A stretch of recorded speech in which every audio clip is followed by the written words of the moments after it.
All right, here we are. 2 days, two overtimes, two wins. So there you go. Doing all right. Nuggets living right. You know, I thought it was interesting. I heard your question in post game there, Scotty Hastings, and I thought it was interesting. Michael Malone talked about Russell Westbrook being the bad guy.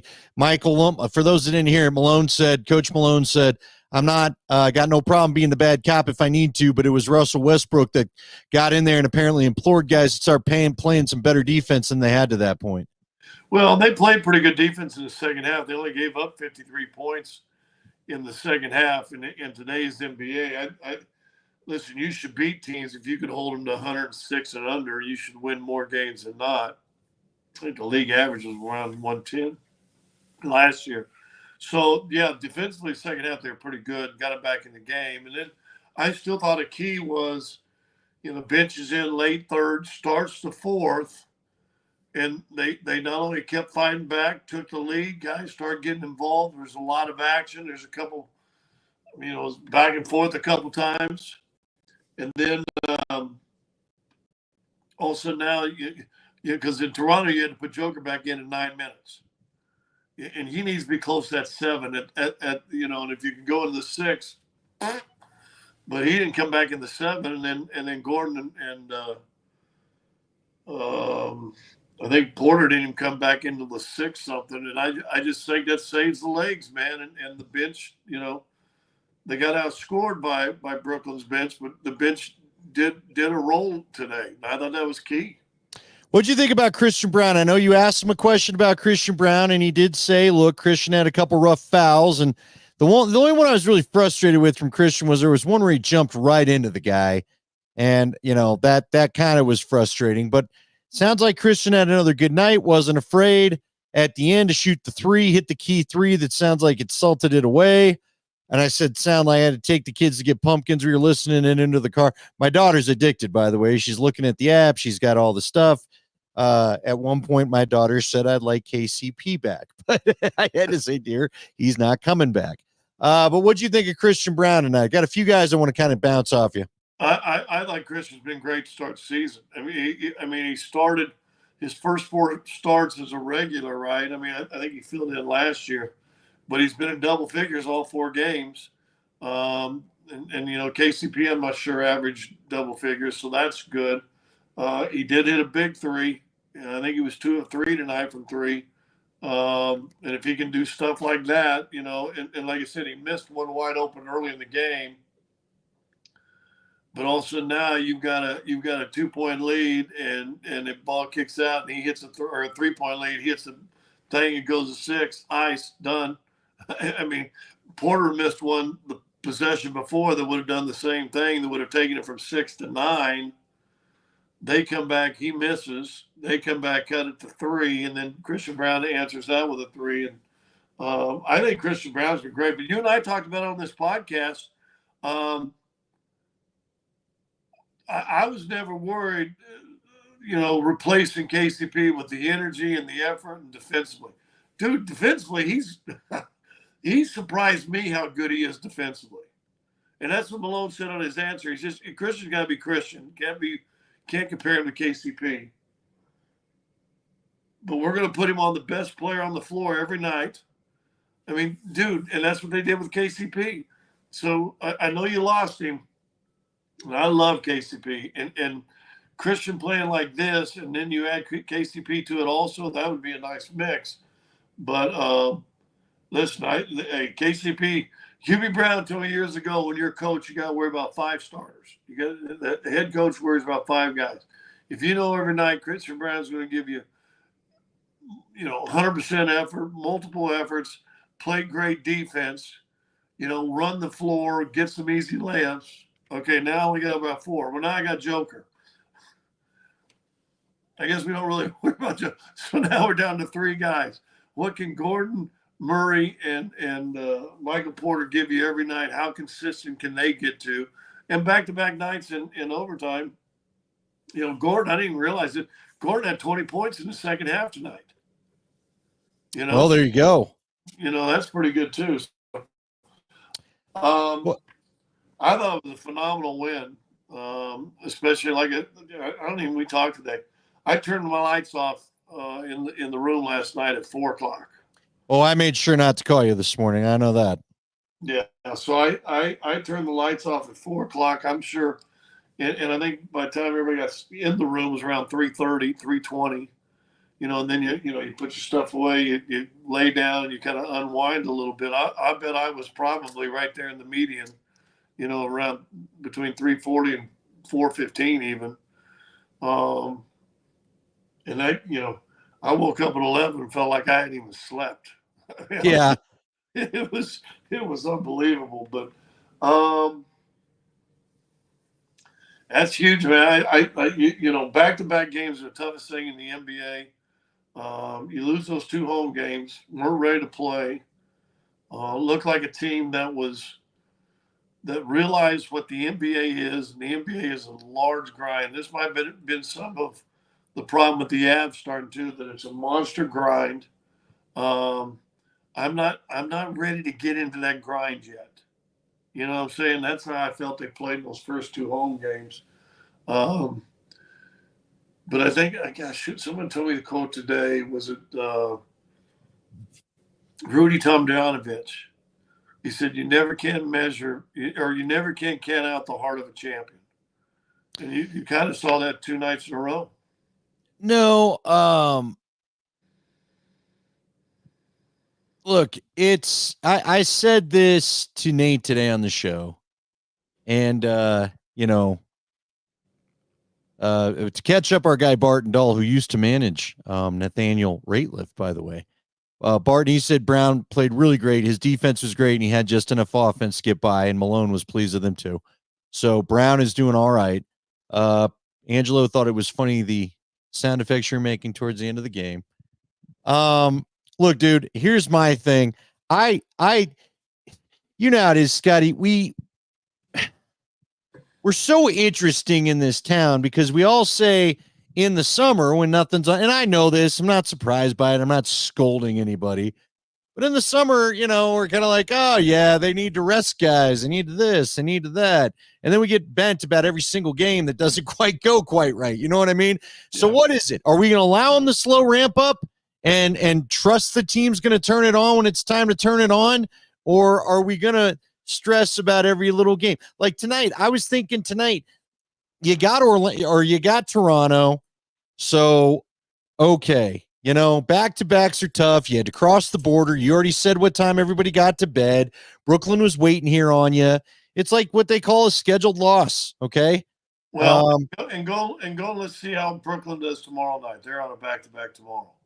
Yeah, now it's then it's their turn, right? Yeah. I just think as Nuggets fans, now look, you need some better play coming in certain points, but I'll ask you this. How do you get MPJ going? The MPJ, like again, Jamal. So MPJ had a short 3, which I would like him to get out of, and Jamal had another one. Jamal was good tonight, but towards the end of regulation, I thought of you. Gosh, was it the last shot or maybe the last shot of the anyway, he dribbled out the clock. I think he dribbled out a clock in a possession, then took a shot, and he was short with the shot, and he didn't get the rebound. Yeah, and I said something on the broadcast. I said, listen, the key in the end of the game, because you're not going to make every shot. There's going to be good defense, whatever, but you got to make sure you get a good shot every time down the stretch of a game. And I thought Jamal with a 2-point lead really just chewed the clock and then took a really tough shot. That it'd been a hero shot if it goes in. Well, with tired legs, right? Yeah, that's tough. I don't know. Listen, man, I'm. Well, look, I think I'm going to take it game by game and just, I'm not going to get overly excited, get underly excited.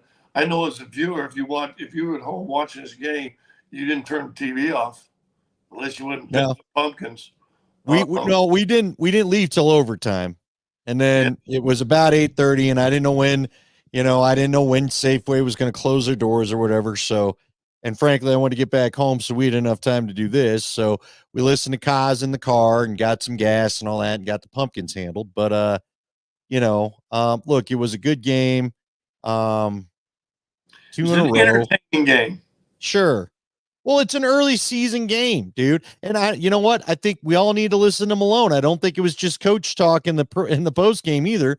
when Malone said, look, the second unit's got to figure some stuff out. Now, I think coach has got to remember he's got to give him the leeway to figure some stuff out. Yeah. And maybe even if Dario Saric is frustrating you, you got to let him play with that second unit a bit. But, I think even Coach Malone maybe needs to listen to some of our advice about just it's okay if you're not the top 1 or 2 seed and at the end of this thing. No, listen, we got 5 more months for that. The good takeaways, I'll get to the obvious last, but is the first game Russ, and like I said, I think I told you last night, I said on the air today, I'm gonna call Russ the thermometer because when he gets in, you said it on the broadcast. That temperature goes up, dog. He raises the temp. And Malone, that's what Malone was talking about at halftime. He said, I don't always have to go in and be the bad guy because I got Russ going in there getting in people's ass to start playing harder on defense. And listen, he made threes tonight. He made all of his free throws. He's not a great shooter. That's what it is. He's a raise the temperature in the room guy. And I'm not sure that isn't what this team needs. I'll be real honest with you. Would I like to make sure Strother stays consistent? I think he's 1 of 3 from threes, 3 of 6 shooting. Do I want him to be and Porter? I want Michael to move on both ends. He stands and watches on the defensive end too much. He got burned. Their last 2 baskets were because he just would stand there not paying attention to what's going on. His man cuts over or he doesn't switch out. And they hit a 3. But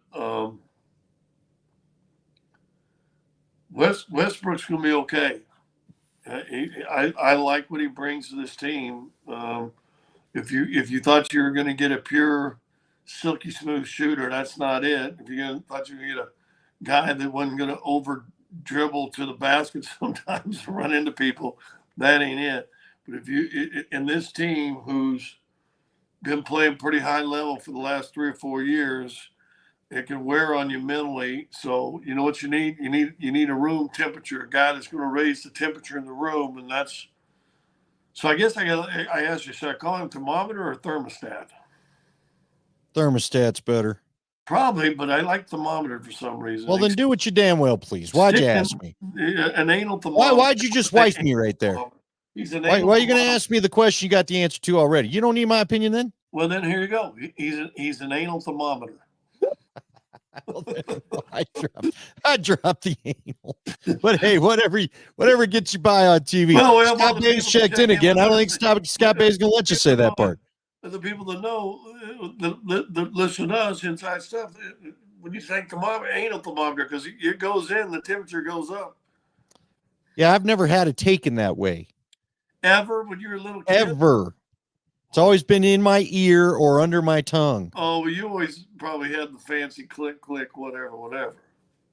No, are you kidding me? My parents didn't take my temperature. They just felt my head. Yeah. Okay. Yeah. We weren't worrying about it. Yeah, the doctor I remember getting an anal thermometer when I was real little. And after that, I never said I was sick. I was about to say that'd probably stay with you. I'd get that. Hey, real quick, the Russ thing. Do you think Joker wants that too? Don't you think Joker wants another guy in there helping him to, you know what I mean? To raise the temperature in the room. Yes, I think Joker wants that. And that was my next point, which is the obvious one. And we've said it before on one of our past podcasts. I've said it on the radio show. I think you have too. I hope people understand what they got in this town. They never had, at least with the Nuggets. I mean, this guy is an Elway, a Manning, a Joe Sakic. I mean, he's one of them. Listen, maybe too soon, but he's a Mount Rushmore guy. He may end his career and not score as many points as Alex English did, or even Dan Issel if you count the ABA.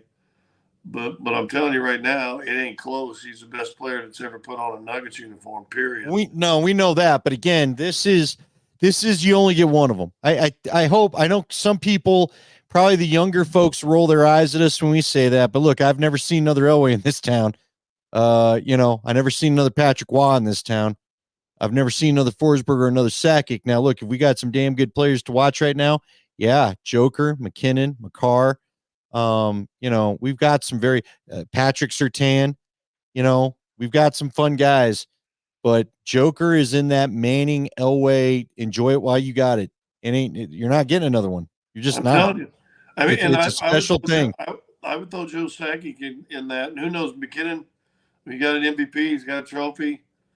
But they're different guys, right? They're different guys. Yeah. That's, I think McCarr's even different than McKinnon. We've never seen a defenseman like McCarr. Forsberg was fun. Forsberg was the bull in the China shop. Well, see, what's funny is I think McKinnon's almost a little closer to Forsberg than he is to Sakic. You know what I mean? He gets angry and he wants to just knock your teeth out. except people don't realize how big Forsberg was. He was a lot bigger. Oh yeah. He was a big old hockey player, but I've never seen another Rob Blake. I've never seen another, Manson is his own deal. I'm going to give you one since we flip over to hockey real fast that I've been saying for years. I think the most underappreciated player the Avs may have ever had is Adam Foote. Oh, I was about to say him. Adam Foote was the nastiness and the muscle.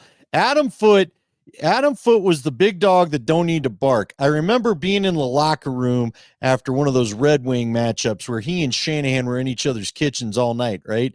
And I remember that somebody, Adam's all scarred up nose. You could see the marks from the battle. And somebody's like, hey, what were you guys talking about? And he's like, on the ice, stays on the ice. I mean, it's not for the media. It's not for, I know what I said and that's what it is. And I mean, he just, he was, I love Adam Foote. I really do. I do too. I think we forget about him as hockey fans as time goes on because he wasn't sexy. He didn't score like McCarr. Right. But hey, let me ask this. Would you like the Avalanche's chances better going towards the playoffs if you had an Adam Foote? Yes. On the defensive side? Yes. It's that simple. That's why we keep calling. Like when people want to know why you and I keep calling for certain things, it's because we've seen it work. Okay. The Avs had physical defenseman. Everybody remembers Rob Blake for the big shot from the point on the power play. Bro, I don't have to tell you, nobody wanted a Rob Blake hip check near the boards. Nobody wanted to be in the way of that thing. That dude was going to put you through the glass. So, two guys since he has been in town, one was a forward and one was a defenseman that I watched them pound a guy into the glass, and you'll see those scrums in the corner, and everybody's fighting. He's got one hand in the dude. I mean, freaking holding right up against the glass. Rob Blake, or not Rob Blake, but Ray Bourque pulls the puck out of it, sends it to somebody, and the fast break goes the other way. And meanwhile, he's got this guy pinned in the glass. I actually saw on the offensive side, I saw Forsberg do that one time. Pop a dude, pull it out to himself, skate up, send an assist to Sakic scored. I went, no one does that. Dude, Forsberg used to come in with like the forearm as if he was Walter Payton your ass while he skated with the puck on the other hand and stick. All right, so Nuggets get a couple days off. They're back to 500. Hopefully everybody takes a breath. Broncos stuff gets real. It gets real coming up this weekend. I guess we ought to jump on and do our normal one tomorrow, but could be a lot going on. Do you want to do the 8 o'clock? Do you want to get into all the other sports stuff tomorrow? Yeah. All right, we'll do that at 8 o'clock. Tune in for that. Now listen, we're doing this one on Facebook tonight. We're really kind of fighting some stuff, folks. We'll be honest with you. We always are. Scotty and I are pretty behind the curtain kind of guys. We seem to get more viewers when we put it on Facebook, but the only way this thing's going to be lucrative to keep both of us a little bit more motivated is to try to get either, Twitch or the YouTube numbers are up. So if you've not subscribed to YouTube, just subscribing to the YouTube channel After Hours at the Andy Lindahl. That's just where we're housing it right now. That will help us, and that'll maybe help the monetary thing move along. We'll be doing it one way or another because I guess we can't get enough of each other, but I like to, the reason why I came off Facebook, we get to choose between 3 destinations of what we got right now. And Twitch and YouTube are easier to monetize, but So we're trying to balance all this out. But if a lot of you would just subscribe to the YouTube, then we'd get a little help because I don't want anybody missing it. We're not going to do the audio version anymore. It just doesn't. We get like 40 to 50 listeners. We already have 4 or 5 times that watching right now, and more people will catch it on replay. So there you go, folks. That's the explanation for why things end up wherever they end up. All right, we'll actually talk some Broncos tomorrow. We'll talk a little Halloween with you maybe a little bit tomorrow. I was going to show you all the hats. So here's the hat. Did you get a new one? I got a bunch of them. I got all mine out. There's the Irish one. That's a good one. There's a spring one right there, huh? Yeah, I looked at that one. It's also Nuggets colors. There's this one that you liked last year. The spring one for Nuggets games. And there's my red one. Well, I can do that. So, and then I got this one. So yeah, we got quite the collection going. And it triggers. I can trigger someone every day of the week. Because people hate these hats. I don't know why. Why the warden hates them? I don't understand why. I don't know. Look, it's not like I'm walking around with the Irish accent trying to beat you up or something. It's not, I don't know. See, you and I talked about this. Dead honest. My grandpa is full 100% from Ireland, Irish. Okay. He used to wear hats like this. So these remind me of my grandpa, especially this one, especially the green one. There we go. So yeah. And they're warm. See, this is the great time of year for them because they're actually warm. They actually keep a little heat in the old dome there. So anyway, Cat likes them. That's all we need.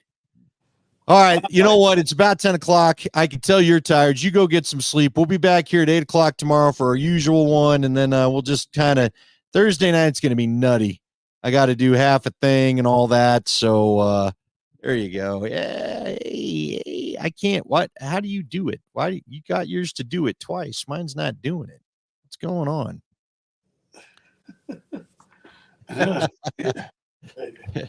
What did you do? You got all the tricks going. Make the blue thing go again.